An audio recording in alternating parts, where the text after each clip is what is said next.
Le 6-9 Listen anywhere. sur France Inter. Géopolitique, bonjour Pierre Aski. Bonjour. Pierre, vous revenez ce matin sur le discours de Vladimir Poutine et ses propos menaçants sur le nucléaire. Poutine et le nucléaire, c'est une longue histoire. 3 jours après le début de l'invasion de l'Ukraine en 2022, le président russe avait annoncé avoir mis les forces de dissuasion de l'armée en régime spécial d'alerte au combat.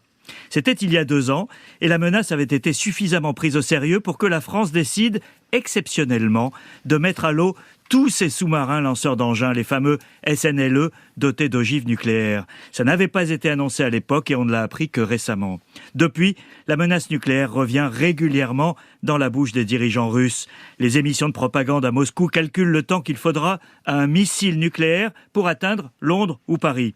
Dmitri Medvedev, l'ancien président modéré devenu foudre de guerre, promet régulièrement l'apocalypse aux adversaires de la Russie. Vladimir Poutine utilise aussi le chantage nucléaire, comme il l'a fait dans son discours sur l'état de la nation hier. « Nous avons des armes qui peuvent aussi frapper leur territoire », a-t-il dit, en visant les pays de l'OTAN, et singulièrement la France, sans la nommer, après les déclarations d'Emmanuel Macron. Et cette répétition de la menace signifie-t-elle, Pierre, qu'il ne faut pas la prendre au sérieux ? Alors il faut toujours prendre Vladimir Poutine au sérieux, on l'a vu avec l'invasion de l'Ukraine elle-même, que peu de gens croyaient possible. Et bien sûr, l'arme nucléaire n'est pas un sujet léger, pas plus pour la Russie que pour les Occidentaux. Et ça pose d'ailleurs la question de savoir comment un pays nucléaire peut perdre une guerre. Question sans réponse, le nucléaire est par définition l'arme de l'ambiguïté stratégique.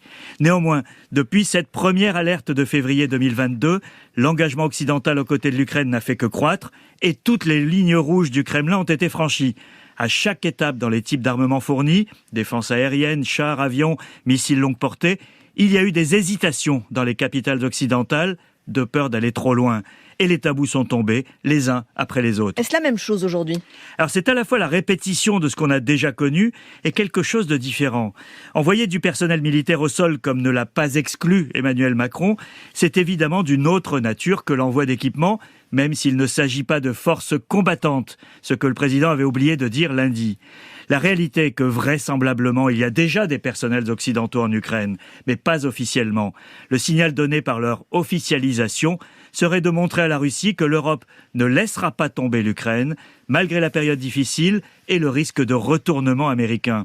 La réaction du président russe est donc prévisible. Il ne pouvait pas laisser passer cette déclaration sans réagir de manière musclée, surtout à 2 semaines de sa réélection.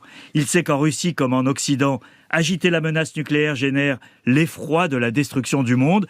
Il sait aussi, parce qu'il a une mentalité formée à l'époque soviétique, que c'est l'arme ultime et pas un élément parmi d'autres dans sa boîte à outils guerrière. C'est paradoxalement le seul élément rassurant dans ce climat anxiogène. Merci Pierre Aski, c'était Géopolitique.